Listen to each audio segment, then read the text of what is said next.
À l'automne, il est fréquent d'observer des moisissures sur les épis de maïs.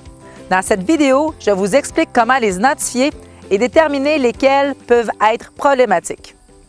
La majorité des moisissures que nous observons sur l'épi proviennent d'une blessure sur le grain. Ces blessures sont causées par un insecte, des oiseaux ou la perte des soies après la pollinisation. Regardons en premier les dommages causés par un insecte.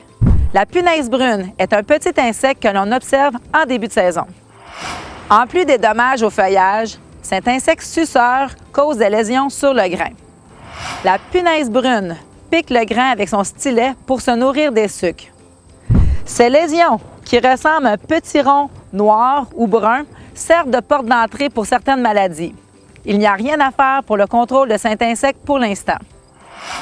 Un deuxième dommage que j'observe régulièrement est l'éclatement du grain ou le kernel popping en anglais. L'éclatement du grain provient d'une fissure qui s'est créée à la surface du péricarpe quand la soie s'est détachée après la pollinisation.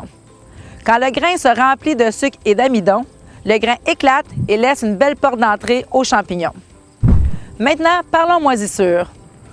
On remarque parfois des grains noirs sur les épis. Ces grains noirs sont causés par le cladosporium. C'est un champignon qui se développe à l'intérieur du grain. Heureusement, ce champignon ne cause aucune mycotoxine. Un deuxième champignon est la fusariose de l'épi causée par le fusarium. Cette maladie est très commune au Québec et elle survit dans les résidus de maïs ou autres graminées. Elle se développe sous plusieurs conditions, mais le temps chaud et sec favorise son développement. Les caractéristiques de ce champignon sont une moisissure de couleur blanche ou rose qui a la forme d'une étoile diffuse sur le grain. Ce champignon est à surveiller car il peut causer des toxines.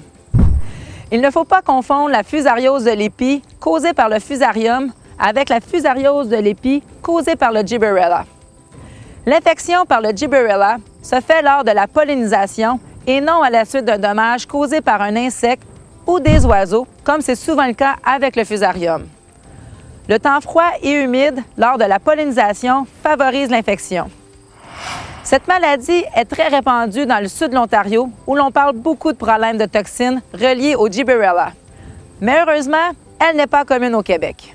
Sachez que l'application d'un fongicide de la famille des triazoles à la sortie des soies aide au contrôle des moisissures et des toxines reliées à la fusariose de l'épi causée par le Gibberella. Mais ils ne sont pas efficaces contre les moisissures de l'épi causées par le fusarium qui arrivent plus tard en saison. Finalement, le charbon commun.